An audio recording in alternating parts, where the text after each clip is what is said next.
You know what words I am frankly getting sick of hearing? Misinformation, disinformation, conspiracy theory. Why? Well, because these are weasel words, censorship words, used by people in authority every day to shut folks up and stop them from discovering the truth. The truth about things that are hiding, quite obviously, in plain sight.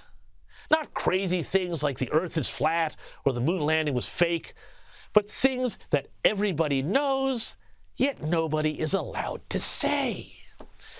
Well, this week, there was a bit of a vindication for the so-called conspiracy theorists out there.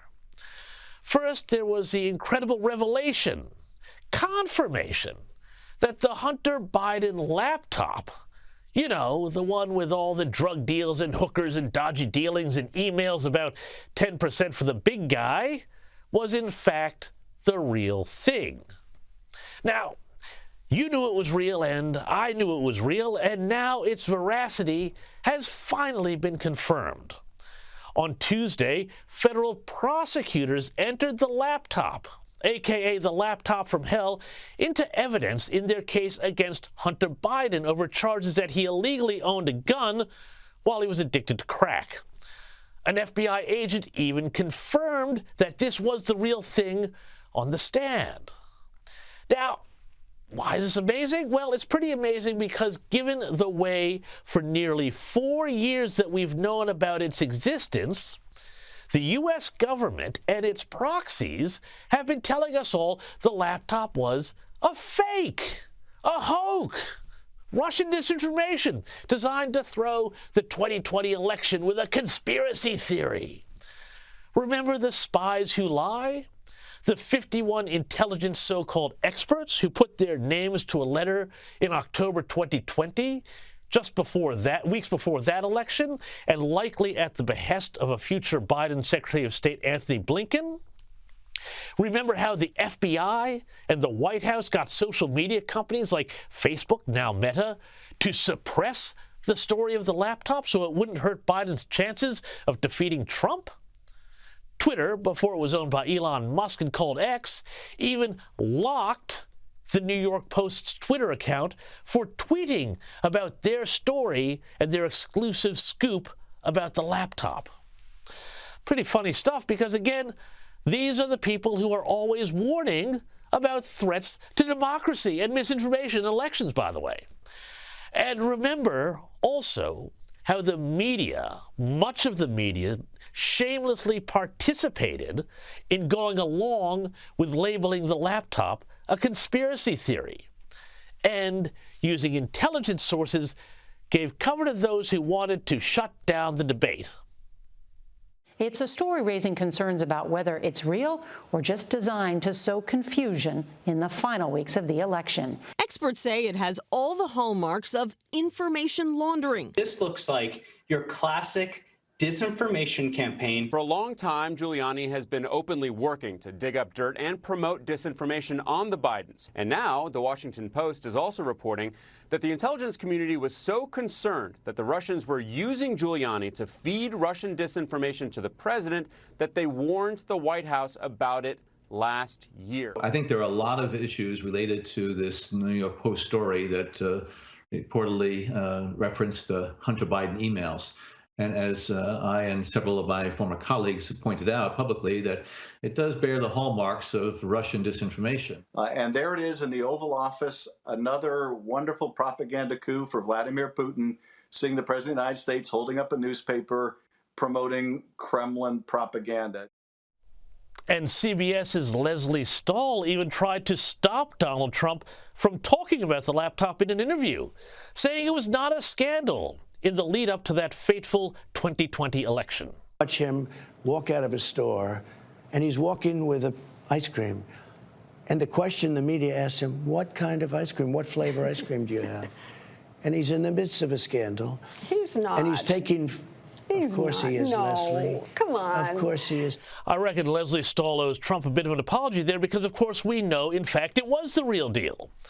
All that stuff about the laptop being Russian disinformation, Well, that turned out to be the real disinformation, spread by intelligence types in a complacent media that didn't want to see Donald Trump win a second term in 2020.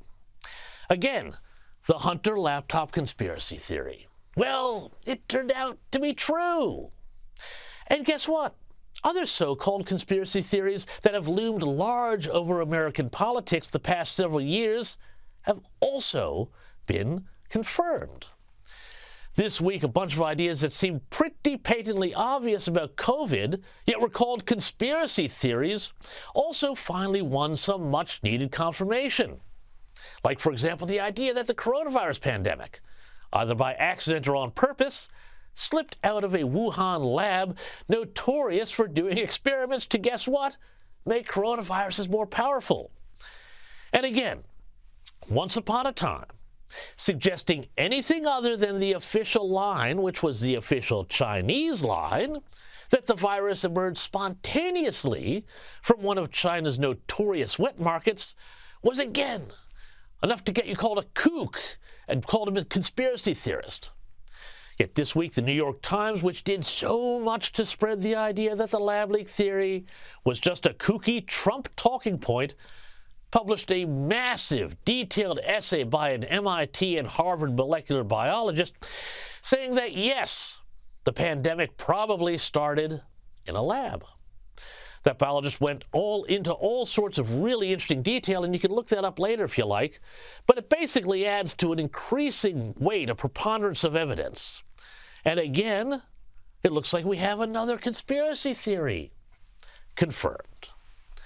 So all of this got me thinking, what are some other conspiracy theories out there? Well, believe it or not, one of them is the notion that Joe Biden is not physically or mentally as sharp as he used to be and just maybe isn't up to the job.